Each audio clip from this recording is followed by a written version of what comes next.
Who Did Patrick's Homework by Carol Moore. Patrick never did his homework. Too boring, he said. He played baseball and basketball and Nintendo instead. His teachers told him, "Patrick, do your homework or you won't learn a thing." And it's true, sometimes he did feel like a ding-a-ling. But what could he do? He hated homework. Then on St. Patrick's Day his cat was playing with a little doll and he grabbed it away. To his surprise, it wasn't a doll at all, but a man of the tiniest size. He had a little wool shirt with old-fashioned breeches and a high, tall hat, much like a witch's. He yelled, "Save me! Don't give me back to that cat! I'll grant you a wish, I promise you that." Patrick couldn't believe how lucky he was. Here was the answer to all of his problems.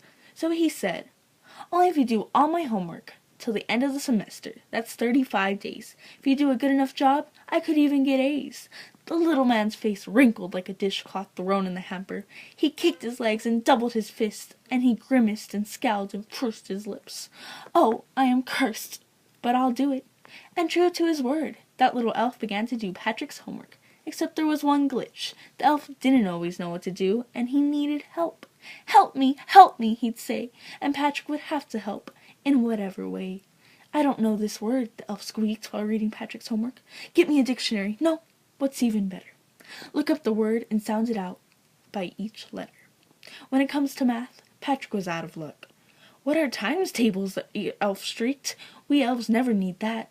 And addition and subtraction and division and fractions? Here, sit down beside me. You simply must guide me." Elves know nothing of human history. To them it's a mystery. So the little elf, already a shouter, just got louder. "Go to the library. I need books. More and more books. And you can help me read them too." As a matter of fact, every day, in every way, that little elf was a nag. Patrick was working harder than ever, and it was a drag. He was staying up nights, had never felt so weary, was going to school with his eyes puffed and blurry. Finally, the last day of school arrived, and the elf was free to go. As for homework, there was no more. So he quietly and slyly slipped out the back door. Patrick got his A's. His classmates were amazed. His teachers smiled and were full of praise.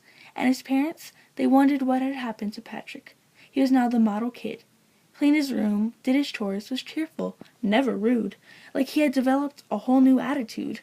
You see, in the end, Patrick still thought he'd made that tiny man do all his homework. But I'll share a secret, just between you and me. It wasn't the elf. Patrick had done it himself.